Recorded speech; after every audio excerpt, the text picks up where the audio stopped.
Becoming a world heritage site. जैसा कि आप जानते हैं बिकमिंग मतलब होता है बनना। ए वर्ल्ड हेरिटेज साइट यानी कि विश्व धरोहर स्थल का बनना। ठीक है, तो विश्व धरोहर स्थल बनते कैसे हैं, यानी कि कोई भी स्मारक है, कोई भी बिल्डिंग है या कोई अद्भुत चीज है, ठीक है, वो विश्व धरोहर समिति बनती कैसे है, तो इसके बारे में बताया गया। अगर जैसे आपके अगल बगल कोई अजूबा, कोई अच्छा सा कोई, मान लो जैसे ताजमहल अगर विश्व धरोहर समिति नहीं है, ठीक है, जब पहले बनी थी वो विश्व धरोहर समिति में नहीं आ रही थी, तो वो फिर कैसे आई। तो उसको बनने के लिए कुछ चरण होते हैं। जैसे हमारे एग्ज़ाम पास होते हैं, हम कुछ एग्ज़ाम पास करते हैं तब जाके पुलिस, डॉक्टर, इंजीनियर बनते, ऐसे ही वो जो सामान्य होती हैं, जो स्थलें होती हैं, उसको भी कुछ चरण पास करने होते, कुछ एग्ज़ाम पास करने होते, तब वो जाके बनते हैं। जैसे आप यहाँ पे कोई भी वर्ल्ड हेरिटेज की स्थल बनना है, उसको किसी भी विश्व धरोहर का स्थल बनना है, तो उसको 5 चरण पास करने होते हैं। देखिए, तो there are 5 step in becoming a world heritage sites, यानी कि यहाँ पे 5 चरण होते हैं। कोई भी विश्व वर्ल्ड हेरिटेज साइट बनने के लिए 5 चरण होते हैं। ठीक है, बनने के लिए उनके 5 चरण होते हैं, मतलब 5 परीक्षाएं होती हैं जो उन्हें पास करने होते हैं। तो the first of which is the for a country or state party to take an inventory of its significant cultural and natural site। देखिए, इसमें होता ये है कि उसका जो पहला चरण होता है, और उस पहले चरण में, जिनमें से जो उनका पहला चरण होता है, उस पहले ही चरण में किसी देश या सदस्य देश द्वारा अपने महत्वपूर्ण सांस्कृतिक और प्राकृतिक स्थलों को मतलब कि वो जो सदस्य होते हैं वो प्राकृतिक और ऐतिहासिक, ठीक है, सभी धरोहरों को सूची, उनकी वो सूची खुद ही तैयार करते हैं। और उसको तैयार करने के बाद वो बताते हैं कि ये हमारी कोई वर्ल्ड हेरिटेज साइट्स हैं, इनको वर्ल्ड हेरिटेज बनाना है, यूनेस्को में इसका नाम अंकित करना है, तो वो पहले बताते हैं। ये गांव-गांव में प्रधान बताते हैं ये करना वो करना, छोटे छोटे, तो इस तरह से वो बताते हैं। तो फिर उसके बाद ये वर्ल्ड हेरिटेज यूनेस्को में वो लिस्ट जाती है। चलिए आगे बताते हैं। तो नेचुरल साइट मैंने बताया कि प्राकृतिक जो स्थल होती हैं, this is called the tentative list. और जो लिस्ट बनती है ना, वो टेंटेटिव लिस्ट कहलाती है। वो टेंटेटिव मतलब अस्थायी सूची रहती है, स्थायी सूची नहीं रहती, अस्थायी सूची तैयार होती है। ठीक है, उसमें बन भी सकता है, नहीं बन सकता, अभी अस्थायी रूप से सूची बन जाती है। और and it is important because nomination to the world heritage list will not be considered unless the nominated site was first included on the tentative list. अब देखिए, तो जो ये महत्वपूर्ण इसलिए होता है, यानी कि ये जो अस्थायी सूची बनती है, ये बहुत महत्वपूर्ण होती है। ये महत्वपूर्ण इसलिए होती है क्योंकि विश्व धरोहर सूची में नामांकन पर तब तक विचार नहीं किया जाएगा। विश्व धरोहर सूची में नामांकन पर तब तक विचार नहीं किया जाएगा जब तक, देखिए अब सोचिए कि विश्व धरोहर समिति में नामांकन पर तब तक विचार नहीं किया जाएगा जब तक कि नामांकित स्थल को पहले स्थायी सूची में शामिल न किया जाए। ठीक है, नामांकित सूची को पहले अस्थायी सूची में शामिल नहीं किया जाएगा तो वो वर्ल्ड हेरिटेज में वो शामिल नहीं होगा। Countries are then able to select site from their tentative list। ठीक है, नेक्स्ट, और जब वो अपनी स्थायी सूची में शामिल कर लेते हैं और उसको शामिल करने के बाद नेक्स्ट आगे वो कंट्रीज, वो देश are then able to select site वो for their tentative list to be included on a nomination file. और मतलब उसके बाद, ठीक है, पहले अस्थायी सूची में शामिल किया जाएगा, इसके बाद देश अपने अस्थायी सूचियों से स्थलों का चयन करके उन्हें नामांकन फाइल में शामिल कर सकते हैं। तो जो देश होते हैं ना, वो अपनी अस्थायी सूचियों में शामिल करके उस नाम को नामांकन फाइल में शामिल कर सकते हैं। इसका मतलब यह है कि इसके बाद देश अपने अस्थायी सूचियों के स्थलों का चयन करके उन्हें नामांकन फाइल में शामिल कर सकते हैं। ठीक है, नामांकन फाइल में शामिल कर सकते हैं। The third step is a review of the nomination files bye 2 advisory bodies consisting of the International Council or Monuments and Sites and the World Conservation Union। मतलब इसमें अब देखिए, वो जब उसमें वो पहले नॉमिनेशन में अपना वो देश अपने स्थलों को अस्थायी सूचियों को स्थलों में चयन करके उन्हें नामांकन फाइल में शामिल करते हैं। और उसके बाद जो तीसरा चरण होता है, उस तीसरे चरण में 2 एडवाइजरी होते हैं, यानी 2 सलाहकार होते हैं।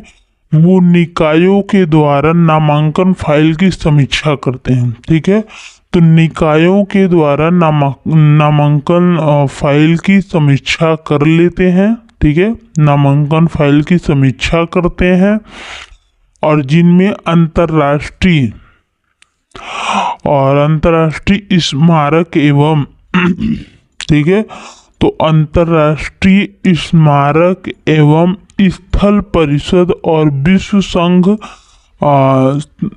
संरक्षण संघ शामिल होता है। ठीक है, विश्व संरक्षण संघ उसमें शामिल होता है। उसके बाद और ये जो निकाय होती हैं, ये निकाय विश्व धरोहर समिति को सिफारिशें भेजती हैं। ठीक है, तो विश्व धरोहर समितियों को ये निकाय सिफारिश भेजती है। ये सिफारिश करते हैं कि इसको विश्व धरोहर स्थल में शामिल किया जाए। तो the world heritage committee meet once a year, review these recommendations and decide which site will be added to the World Heritage List। और ये जो होता है, मतलब कि ये जो समिति है, ये हर साल विश्व की धरोहर समिति है ही, और इन सिफारिशों की समीक्षा करने और यह तय करने के लिए वर्ष में एक बार हर साल बैठक करती है। ठीक है, मतलब यह है कि सिफारिशें जब भेजा जाता है और इनको पूरा करने के लिए विश्व धरोहर समिति इन सिफारिशों की समीक्षा के लिए, मतलब हर साल इस सिफारिशों की जो सिफारिश आती है जिस देश से कि ये वर्ल्ड हेरिटेज में इस बिल्डिंग को, इस स्मारक को शामिल किया जाए, तो इसके लिए वो हर साल एक बैठक करते हैं, और हर वर्ष एक बार बैठक करते हैं, और वो ये देखते हैं कि किन स्थलों को विश्व धरोहर सूची में शामिल किया जाएगा। वो इसमें रोज उसको देखते हैं हर साल। ठीक है, और उसके बाद रिव्यू करते हैं, देखते हैं दीज रिकमेंडेशन, इन सिफारिशों को, एंड डिसाइड, और ये निश्चय करते हैं कि which site will be added to the world heritage list, और कौन वर्ल्ड हेरिटेज लिस्ट में शामिल किया जाएगा। वो इसी बैठक में हर साल मतलब कि निश्चय करते हैं। ठीक है, उसके बाद द फाइनल स्टेप, जो लास्ट स्टेप होता है, in becoming a world heritage site is determined whether or not a nominated heritage site is determined whether or not a nominated site meets at least one of the 10 selection criteria. अब देखिए, उसके बाद ये होता है कि विश्व धरोहर स्थल जो है बनने का जो अंतिम चरण होता है, फाइनल चरण होता है, यह निर्धारित करता है कि क्या यह निर्धारित करता है कि क्या नामांकन स्थल 10 नामांकन स्थल 10, देखिए 10 बोला ना कि नामांकन स्थल 10 मानदंडों में से कम एक को पूरा करता है या नहीं। उसका जो मानदंड है, मतलब 10 में से क्या वो एक मानदंड को पूरा कर रहा है, यानी क्राइटेरिया मानदंड को पूरा कर रहा है। तो यहाँ पे देखिए क्राइटेरिया का क्या मतलब है, मानदंड पूरा कर रहा है। जैसे अभी गाना है ट्रेंडिंग में, क्राइटेरिया में, ठीक है। तो इस तरह से क्राइटेरिया का क्या मतलब होता है, if the site meets this criteria it can be the inscribed on the world heritage list. अब बताया गया है कि मानदंडों में से अगर वो कम से कम एक को भी पूरा करता है या नहीं, यदि स्थल इन मानदंडों को पूरा करता है, ठीक है, यदि स्थल इन मानदंडों को वो पूरा कर देता है और पूरा करता है तो इसे विश्व धरोहर सूची में अंकित किया जा सकता है, ठीक है। तो इसको विश्व धरोहर सूची में अंकित किया जा सकता है। Once a site goes through this process and is chosen, once a site मतलब एक बार ये जो थ्रू प्रोसेस पूरा हो जाता है, या तो उसको चूज कर लिया जाता है, it remain the property of the country on whose territory it's site but it also become considered within the international community। अब देखिए जब कोई स्थल इस प्रक्रिया से गुजरता है और चुना जाता है तो वह उस देश की संपत्ति बना रहता है, ठीक है, उस पूरे देश की संपत्ति बना रहता है। और जिससे एक क्षेत्र में वह स्थित है, ठीक है, वो जिसके क्षेत्र में वो स्थित रहता है, वो स्थल स्थित रहता है, लेकिन साथ ही वह अंतर्राष्ट्रीय समुदाय के अंतर्गत भी आ जाता है, ठीक है, अंतर्राष्ट्रीय समुदाय के वो अंतर्गत आ जाता है। अब ऐसे मान लीजिए कि जैसे आप आगरा का ताजमहल देखेंगे तो वो पूरे विश्व की धरोहर है और वहाँ पे पूरे विश्व के लोग आते हैं देखने के लिए। और लंदन में जो बुर्ज खलीफा है वहाँ पे सभी लोग जाते हैं, इंडिया से भी सभी लोग देखने के लिए। तो वो विश्व धरोहर है, ये किसी एक की नहीं है, तो ये विश्व धरोहर में अंकित है इसका। अब आज बात करते हैं type of world heritage site की। मतलब होती है कि वर्ल्ड हेरिटेज साइट्स के प्रकार कितने होते हैं, यानी ये कितने प्रकार के होते हैं, मतलब विश्व धरोहर स्थल कितने प्रकार के होते हैं, तो इसके बारे में अब बात करेंगे, आज बताते हैं, ठीक है। जैसे एग्जाम में 2-3 क्वेश्चंस ज़्यादा पूछे जाते हैं और 1-2 नंबर के पूछे जाते हैं अगर आप वनडे एग्जाम की तैयारी करते हो, कोई नौकरी की जॉब कर रहे हैं, सरकारी कंपटीशन। और ऐसे तो इस चैप्टर में भी आएंगे, तो बस आपको जानकारी रखनी है और आपको ये नॉलेज रखनी है कि कौन है, क्या होता है वर्ल्ड हेरिटेज के बारे में, तो आप पूरे एग्जाम आसानी से पास कर लेंगे। अब देखिए यहाँ पे बताया है कि ये वर्ल्ड हेरिटेज कितने प्रकार के होते हैं, तो चलिए हम देखते हैं कि विश्व धरोहर स्थल के कितने प्रकार होते हैं। As of 2009 there are 890 World Heritage sites that are located in 148 countries map. 689 of these sites are cultural and include palace, ठीक है, places like the Sydney Opera House in Australia and the Historical Center of Vienna in Austria.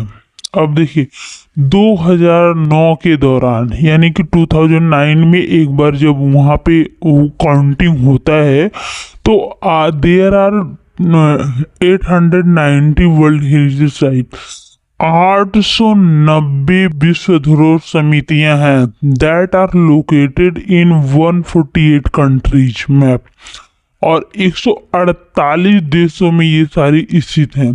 तो पूरे world heritage पूरे विश्व में कितने हैं? 890, और वो 148 देशों में है।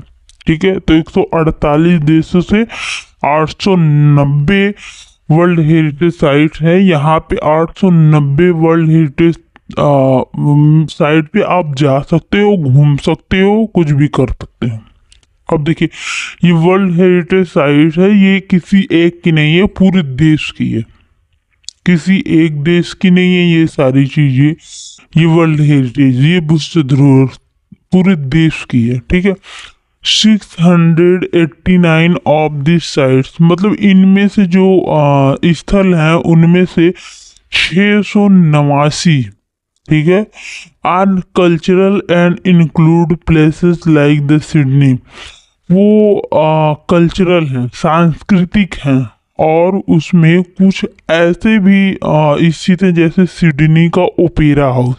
ऑस्ट्रेलिया में सिडनी में एक ओपेरा हाउस है, वो भी उसमें शामिल है। And the historic centre of Vienna Austria, Austria में एक ऐतिहासिक सेंटर है वियना में।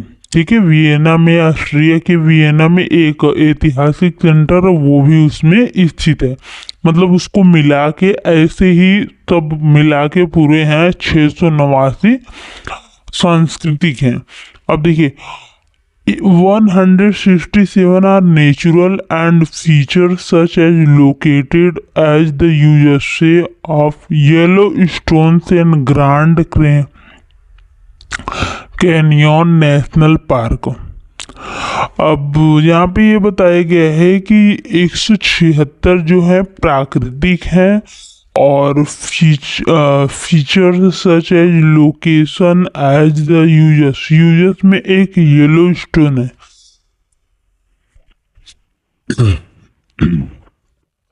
यूएस का येलो स्टोन है, और ग्रांड क्रियांस है, कैनियंस नेशनल पार्क। ठीक है, येलो में येलो में कह रही हूँ यूएस में।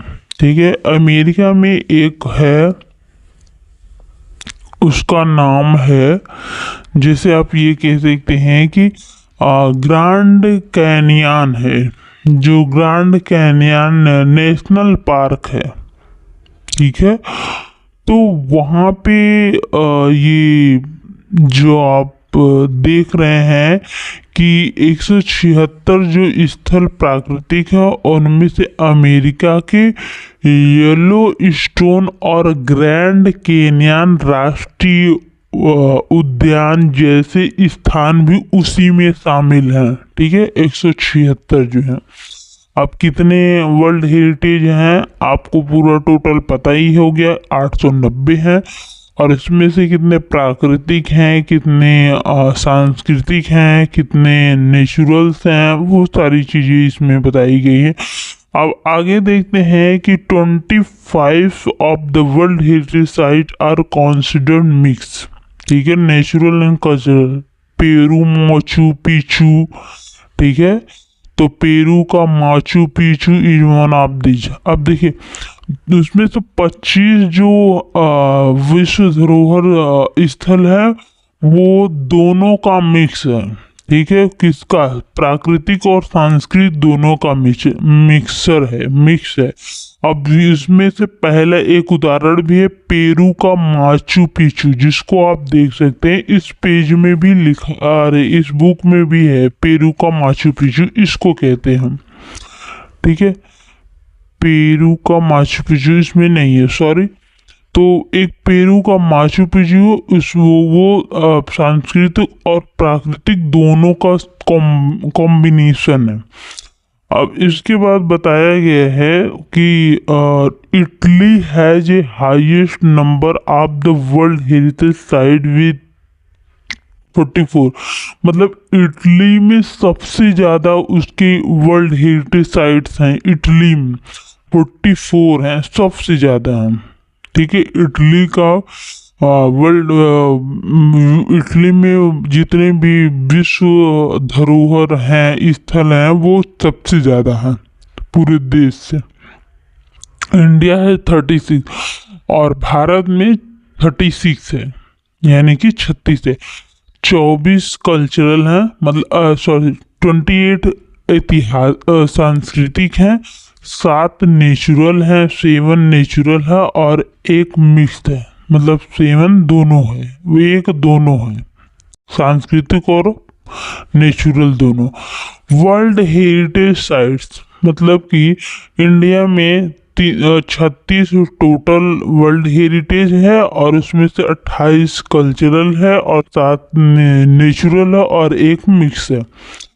The World Heritage Committee has divided the world countries into 5 geographical zones, which include Africa, Arab State, Asia, Pacific, including Australia and Oceania, Europe and North America, and Latin America and the Caribbean। अब देखिए, इसमें ये बताया गया है कि इसमें जो भी हैं, मतलब कि द वर्ल्ड हेरिटेज कमेटी, मतलब जो वर्ल्ड हेरिटेज कमेटी जो समिति बनती है, विश्व धरोहर समिति ने विश्व के देशों को 5 भौगोलिक क्षेत्रों में विभाजित किया है। 5 भौगोलिक क्षेत्र। 5 भौगोलिक क्षेत्र कौन कौन से हैं? अफ्रीका है, अरब स्टेट है और एशिया पैसिफिक है।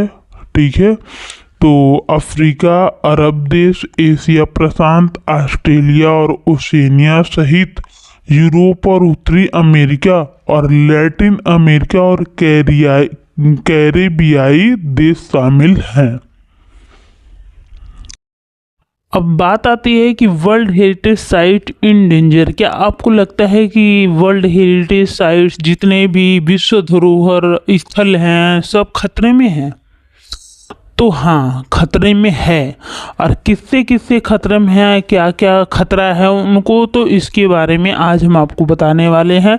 तो जैसे आपको यहाँ पे मुंबई में आपको कुछ अजंता एलोरा की गुफाएं, ताज होटल, और आप इधर जाते हैं आगरा का ताजमहल, संगम नगरी, जैसे कुंभ में सभी आते हैं। तो इसको खतरा है कि नहीं है, क्या खतरा है, उसके बारे में इसमें बताया गया है। तो चलिए आज जानकारी लेते हैं कि like many natural, historic and cultural site around the world, many world heritage site are in danger of being destroyed, lost due to war. ठीक है, तो लाइक मेनी नेचुरल, अब इसको आप कह सकते हैं कि विश्व के कई प्राकृतिक, ठीक है, मेनी नेचुरल मतलब कई प्राकृतिक और ऐतिहासिक, हिस्टोरिक ऐतिहासिक एंड सांस्कृतिक स्थल जो हैं अराउंड द वर्ल्ड, मतलब विश्व के कई प्राकृतिक, ऐतिहासिक और सांस्कृतिक स्थल, और many world heritage site are in danger of being destroyed और लॉस्ट ड्यू टू वार। मतलब देखिए, इसमें यह बताया गया है कि विश्व के कई प्राकृतिक, ऐतिहासिक और सांस्कृतिक स्थलों की तरह, ठीक है, तो विश्व के कई प्राकृतिक, ऐतिहासिक और सांस्कृतिक स्थलों की तरह, और स्थलों की जैसे कि तरह कई विश्व धरोहर स्थल, ठीक है, तो मेनी वर्ल्ड हेरिटेज मतलब कई विश्व धरोहर स्थल युद्ध अवैध शिकार, किसके शिकार हैं? युद्ध अवैध शिकार। अब आप कह सकते हैं युद्ध के शिकार हुए हैं। भूकंप जैसी प्राकृतिक आपदाओं, अनियंत्रित शहरीकरण, ठीक है, तो भूकंप जैसी, poaching natural disaster like earthquake, uncontrolled urbanisations, heavy tourist traffic and environmental factors like air pollution and acid rain। मतलब कि उसको खतरा किससे किससे है वो सारी चीज़ें बताई गई हैं। विश्व धरोहर समिति में बहुत से खतरा हैं, तो वो कि कौन कौन से डेंजर्स हैं वो सारी बताई गई हैं। तो जैसे विश्व धरोहर स्थल खतरे में है, तो वो खतरा क्या है, कौन से खतरे में है, तो उसके बारे में हम आज जानते हैं कि विश्व के कई ऐतिहासिक, प्राकृतिक और सांस्कृतिक स्थलों की तरह विश्व धरोहर स्थल युद्ध, अवैध शिकार, भूकंप जैसी प्राकृतिक आपदाओं, अनियंत्रित शहरीकरण और भारी पर्यटन, यातायात और वायु प्रदूषण एवं अम्लीय वर्षा, ठीक है, अम्लीय वर्षा को इंग्लिश में बोलते हैं एसिड रेन। तो अम्लीय वर्षा जैसी पर्यावरणीय कारकों के कारण नष्ट होने या लुप्त होने के खतरे में है, ठीक है। तो नष्ट होने, डिस्ट्रॉय होने या लॉस्ट यानी कि लुप्त होने के खतरे में है। अब आगे आते हैं हम कि world heritage site that are in danger are inscribed on a separate list of the World Heritage Site in danger, which allow the World Heritage Committee to allocate resources from the World Heritage Fund to that site, ठीक है। तो ये जो है मतलब खतरे में है, खतरे में पड़े, जब इस खतरे में जब पड़ जाते हैं तो जो खतरे में पड़े विश्व धरोहर स्थलों को खतरे में विश्व धरोहर स्थलों की सूची में शामिल किया जाता है, ठीक है। खतरे में पड़े विश्व धरोहर स्थलों को world heritage site that are in danger, मतलब खतरे में पड़े विश्व धरोहर स्थलों को are inscribed on a separate list of the world heritage site in danger, ठीक है। तो जो खतरे में पड़े हैं विश्व धरोहर स्थल, उनको खतरे के विश्व धरोहर स्थलों की सूची में भी शामिल किया जाता है। तो एक विश्व खतरे में पड़े विश्व धरोहर स्थल भी है और उसमें वो शामिल कर दिया जाता है, बता दिया जाता है, ताकि उसको उसका निर्माण कर सकें, उसका रख रखाव कर सके, उसकी मरम्मत करवा सके, ठीक है, उसकी मेंटेनेंस करवा सके। तो उसके बाद उसमें रखा जाता है और उसके लिस्ट में नाम डाल दिया जाता है, रख दिया जाता है। Which allow the world heritage committee in allocate resources from the world heritage fund to that site, ठीक है, जिसमें विश्व धरोहर समिति को विश्व धरोहर कोष से उस स्थल के लिए संसाधन आवंटित करने की अनुमति मिलती है। संसाधन आवंटित करने की अनुमति मिलने का मतलब है कि वहाँ पे उसकी मेंटेनेंस, बनाने का पूरा खर्चा, सारा चीज़ वो लोग देखते हैं, ठीक है। उसके बाद in addition different plans are put into places to protect and और रीस्टोर द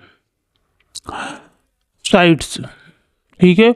उसके बाद वो क्या कहते हैं, इसके अलावा स्थल की सुरक्षा और जीर्णोद्धार के लिए विभिन्न योजनाएं बनाई जाती हैं। हालांकि मतलब कि उसमें विभिन्न योजनाएं बनाई जाती हैं।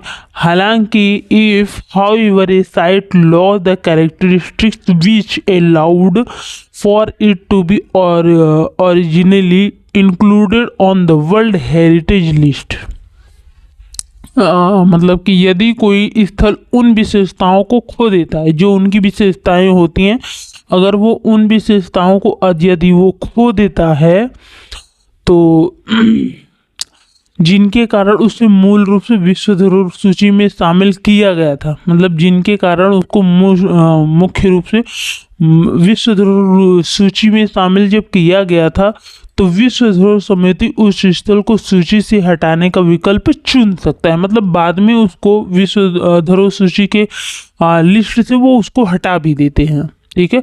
The world heritage committee can choose the delete site from the list, मतलब वो लिस्ट से उसको हटा देते हैं। और to learn more about the world heritage site, यानी कि वर्ल्ड हेरिटेज साइट के बारे में और अधिक जानकारी के लिए visit the world heritage centre website eight whc.unesco.org। मतलब कि अगर आप वर्ल्ड हेरिटेज साइट के बारे में और आधा जानकारी और ज़्यादा जानकारी चाहते हैं तो आपको वर्ल्ड हेरिटेज सेंटर्स के वेबसाइट पर आपको जाना होगा। वो वेबसाइट है कि WHCC.UNESCO.org पे आप जाइए और इसको अपने गूगल पे सर्च कीजिए और आपको वर्ल्ड हेरिटेज साइट पूरा खुल जाएगा और उस पर आप देख सकते हैं कि इंडिया में कितने वर्ल्ड हेरिटेज साइट हैं और पूरे विश्व में कितने वर्ल्ड हेरिटेज साइट हैं और कौन से वर्ल्ड हेरिटेज साइट इंडिया में कितने हैं, कितने फेमस है, सारी चीज़ें आपको जानकारी वहाँ पे मिल जाती। तो ऐसी ही वीडियो को पाने के लिए आप हमारे चैनल को सब्सक्राइब कर लीजिए, क्योंकि महाराष्ट्र बोर्ड का 10th बोर्ड का पूरा इंग्लिश का वर्क हिंदी आपको एक्सप्लेन करके समझाने वाले हैं। तो ऐसे ही 12th 11th और हर इंग्लिश बुक की हम समझाने वाले हैं, जो सबसे ज़्यादा ज़रूरी है, जो कोई नहीं कर रहा है, पूरे यूट्यूब पे कोई नहीं कर रहा। तो इसलिए आप हमारे चैनल को सब्सक्राइब करिए और पढ़ाई करिए एकदम मन से, हम आपके साथ हैं। हिंदी से भी सरल आपको इंग्लिश लगने लगेगी, ये मेरी गारंटी है। पूरी दुनिया में नंबर वन पे, पूरी दुनिया में नंबर वन हम आपको बनाने वाले हैं। हिंदी से भी सरल इंग्लिश सिखाने वाले हैं। तो चैनल को सब्सक्राइब कर लीजिए, हम आप मिलके बनाएंगे हिंदी से सरल इंग्लिश को। तो थैंक यू, जय हिंद। नेक्स्ट चैप्टर मैं कल दूंगी, तब तक के लिए टेक केयर, बाय बाय।